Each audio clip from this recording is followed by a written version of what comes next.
Assalamualaikum warahmatullahi wabarakatuh kepada ibu sekalian. Mudah-mudahan dalam keadaan sehat semua. Sekarang kami akan menyampaikan berkaitan dengan revolusi media dan mobile internet. Silakan untuk subscribe YouTube channel kami SAC Prinsipul Indonesia. Mudah-mudahan akan selalu mendapatkan hal-hal yang baru. Kita akan mulai dari hal ini. Ini adalah sebuah data yang perlu kita sangat perhatikan dengan baik. Di tahun Januari 2020, penduduk Indonesia itu 272 juta, sedangkan di perkotaannya 55%. Kemudian, koneksi mobile phone itu ada 338 juta. Jadi kalau dibandingkan dengan populasi adalah 124%. Di sini cukup menarik. Kenapa? Karena penduduk Indonesia itu tentunya ada bayi, ada anak-anak. Begitupun dengan akses internet, artinya pengguna internet. 175 juta. Penetrasi sekitar 64%. Dan ini terus terang, ini suatu hal yang luar biasa dibandingkan terhadap penduduk Indonesia. Karena kemungkinan besar banyak sekali anak-anak yang tidak mengakses internet, bayi dan sebagainya, ataupun orang tua yang sudah sangat sepuh belum tentu mengakses internet. Dan user ya, pengguna sosmed itu 160 juta dibandingkan dengan penduduk Indonesia 59%. Padahal mungkin juga banyak sekali penduduk Indonesia yang tidak menggunakan yang masih kecil sekali, bayi atau orang tua yang sudah lansia tentunya tidak akan menggunakan sosmed. Tetapi sosmednya aktif ada 160 juta. Ini adalah hal yang sangat luar biasa. Kemudian, Bapak Ibu sekalian, kita perhatikan lebih detail lagi. Pengguna sosmed itu 59% terhadap penduduk Indonesia di tahun Januari 2020. 12 juta ya pertumbuhannya. 8,1% pertumbuhan. Dan Bapak Ibu sekalian, presentasi pengguna media sosmed yang aktif ya, menggunakan handphone itu 99%. Jadi bisa dibayangkan sebenarnya penduduk Indonesia itu mengakses informasi itu semua melalui jaringan mobile. Disinilah yang perlu kita perhatikan dengan baik.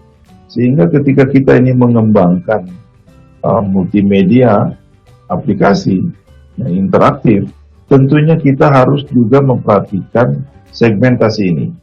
Perlu memperhatikan pengguna internet berbasis konten. Nah, disinilah kita kalau kita mengembangkan aplikasi mobile multimedia interaktif berbasis mobile adalah sangat diperlukan. Dan juga jaringan pengguna kita ya, atau yang dibina kita tentunya tidak akan lepas dari jaringan internet mobile. Disinilah sehingga kita harus membuat aplikasi yang akan berbasis Android itu lebih dominan. Kemudian Bapak Ibu sekalian, kami ingin mengajak Bapak Ibu sekalian kepada sebuah revolusi besar, yaitu revolusi media. Kita tidak bisa menolak dengan kehadiran revolusi media ini. Dalam bidang video, apakah audio, apakah gambar, atau teks. Ya. Kenapa? Karena semua orang sekarang memiliki akses yang sama, menyebarkan yang sama melalui jaringan internet. YouTube adalah salah satu platform yang memungkinkan semua orang, apakah ada di kota, di kampung, di desa, di gunung, ya, bisa memanfaatkan revolusi media ini, bisa memanfaatkan internet untuk menyebarkan informasi dalam bentuk video, begitupun dalam bentuk audio, ataupun dalam bentuk gambar. Pasal itu tidak heran Bapak Ibu sekalian, sekarang ini telah banyak lahir platform-platform untuk mendukung revolusi media ini. Dan kita yang mengembangkan multimedia interaktif, apakah berbasis mobile, apakah berbasis web, ataupun desktop, kita tidak akan lepas dengan revolusi media ini. Dan kita harus bisa memanfaatkan dengan baik. Jadi kalau kita ini membuat sebuah aplikasi pembelajaran, tentunya kita harus memperhatikan media-media apa yang akan kita pergunakan. Karena sekarang ini begitu banyak yang menyediakan itu. Kita bisa melihat ya, dan tentunya kita juga sering menggunakan platform internet media ini begitu besar sekarang pengaruhnya. YouTube, Vimeo, ya, belum lagi Privik, kemudian Google Podcast, ya, Anchor, Pixabay, Canva juga, ya, WordPress Blogger, dan banyak sekali platform internet yang mendukung terjadinya revolusi media ini. Disinilah kita mesti memahami bahwa bagaimana memanfaatkan platform internet ini untuk kita mengembangkan aplikasi-aplikasi ya, multimedia interaktif. Dan ini tentunya menjadikan sebuah kesempatan bagi kita semua. Dan juga kita tidak akan lepas dengan pertumbuhan perangkat lunak untuk membuat aplikasi atau membuat media-media tadi. Komputer atau laptop sekarang juga bisa kita melakukan editing terhadap video, audio, atau pun gambar.